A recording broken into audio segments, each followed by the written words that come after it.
Hotman Paris sebut pelaku Vina anak mantan bupati. Polisi dan Pemdes Cirebon kantongi 25 nama. Pengacara sekaligus kuasa hukum keluarga Vina, Hotman Paris. Semakin terkuat kasus Vina almarhumah Cirebon. Apakah benar salah satu yang DPO tersebut anak seorang mantan bupati? Hayo penyidik segera turun ke lapangan. Panggil mantan bupatinya, ayo, ini jutaan rakyat Indonesia menunggu. Apakah benar salah satu pelaku yang DPO adalah anak mantan bupati? Sudah viral di mana-mana.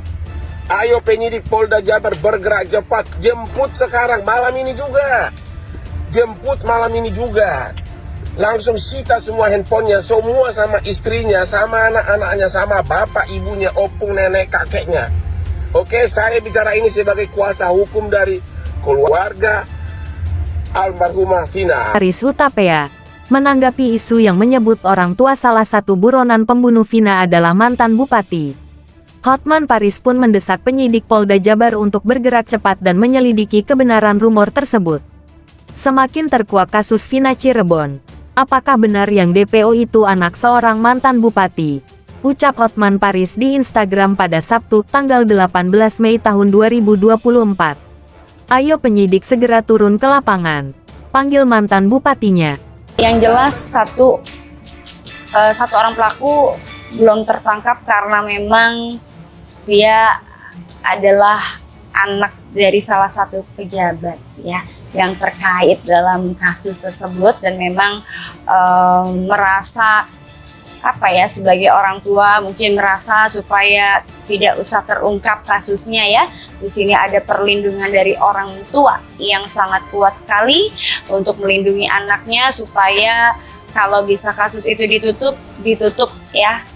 Ini juga yang membawa ya dan warga Indonesia untuk menuntut keadilan atas kasus Vina ini ya. Kalau nggak salah kasusnya udah 8 tahun yang lalu ya, 8 tahun, dan belum ada kejelasan dari pihak yang berwajib ya.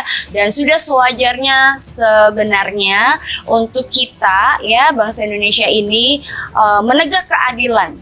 Jangan sampai keadilan itu dibungkam ya. Kalau hal seperti ini selalu ditutup-tutupi, bagaimana kasus yang lainnya? Dan ini akan berdampak yang sangat buruk sekali bagi citra pemerintahan Indonesia. Kata Hotman Paris. Apakah benar salah satu pelaku yang DPO anak mantan bupati? Sudah viral di mana-mana, imbuhnya.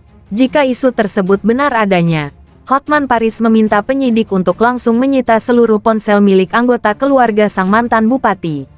Ayo jemput malam ini juga. Langsung sita semua HP-nya, imbuhnya. Namun hingga berita ini diturunkan belum diketahui identitas mantan bupati yang dimaksud Hotman Paris.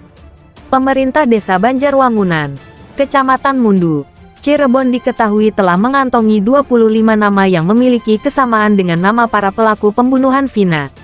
Diketahui Pegi atau Egi, Andi, dan Dani beralamat Desa Banjarwangunan, Kecamatan Mundu, Kabupaten Cirebon. Dikonfirmasi hal ini, Kepala Desa Banjarwangunan, Sulaiman, menyampaikan bahwa Pemdes bersama kepolisian telah melakukan pengecekan mendalam terhadap nama-nama tersebut. Tadi seperti saya bilang, polisi pasti merespon satu isu yang diangkat ke publik dan menjadi viral, pasti merespon. Karena itu dia ingin disebut sebagai pertanggungjawaban publik. Ya, nah sebetulnya ini nggak baik-baik amat ya. Kalau sudah diviralkan baru direspon. Harusnya ketika kasus-kasus tersebut masih dalam proses itu diselesaikan dengan segera. Nah, problem dalam kasus pidana pembunuhan ya atau kasus pidana lain lah, semakin waktu semakin panjang, maka alat bukti itu menguap. Dengan kata lain, saya lalu berterima kasih kepada teman-teman media yang telah mengangkat ini dan menjadi perhatian bagi kita semua. Karena sebagai pelaku kejahatan pemula, maka biasanya ketika mereka melarikan diri, bersembunyi itu ada polanya. Apa polanya? Adalah adalah bersembunyi di tempat-tempat yang mereka kenal. Di mana tempat yang mereka kenal itu umumnya adalah di rumahnya, di rumah orang-orang yang dekat dengan dia, misalnya sebagai contoh familinya. Biasanya itu 80% pelaku kejahatan ketika bersembunyi itu larinya ke arah, kalau nggak rumahnya, kedua adalah rumah familinya. Setelah polisi merilis 3 nama pelaku berasal dari desa Banjarwangunan, saya didampingi kepolisian juga dari Polsek dan Polres mengcross-check langsung 3 nama-nama tersebut, ujar Sulaiman saat diwawancarai di kantornya. Mengutip Tribun News, Sabtu, tanggal 18 Mei tahun 2024. Sulaiman menjelaskan bahwa hasil pengecekan terhadap 3 nama yang dirilis oleh polisi, yaitu Egi atau Pegi, Andi dan Dani, di mana hasilnya nama Egi atau Pegi tidak ada yang terdaftar sebagai warganya. Sementara Andi, pihaknya menemukan 15 nama yang sesuai dengan nama yang dicari polisi. Namun setelah di cross-check, 15 orang bernama Andi ini tidak sesuai dengan orang yang dicari polisi. Selanjutnya ada Dani. Di kami, desa Banjarwangunan, yang bernama Dani ada 10 orang. Tapi sama kayak Andi. Setelah di cross-check bukan Dani yang dimaksud, jelas dia. Proses pengecekan ini, lanjut Sulaiman, dilakukan dengan teliti karena melibatkan petugas kepolisian dari Polsek maupun Polres dengan mendatangi satu persatu warga yang namanya sama. Pihaknya pun tidak mendapatkan kesulitan selama melakukan cross-check, karena kami datangi langsung rumahnya dan tidak sesuai dengan DPO yang dicari polisi, katanya. Namun, Sulaiman mengakui ada kesulitan dalam mencari pelaku yang dimaksud kepolisian. Kesulitannya karena polisi hanya merilis nama dan ciri-cirinya saja.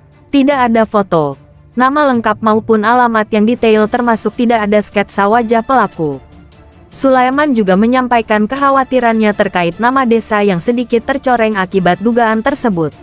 Di sisi lain, sebenarnya dengan menyertakan nama desa kami sedikit tercoreng sih, karena kan masih diduga gitu.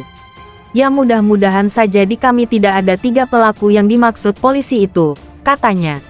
Desa Banjarwangunan sendiri memiliki 46 RT dan 9 RW, dengan jumlah penduduk sekitar 11 ribuan dan 3 ribuan kepala keluarga.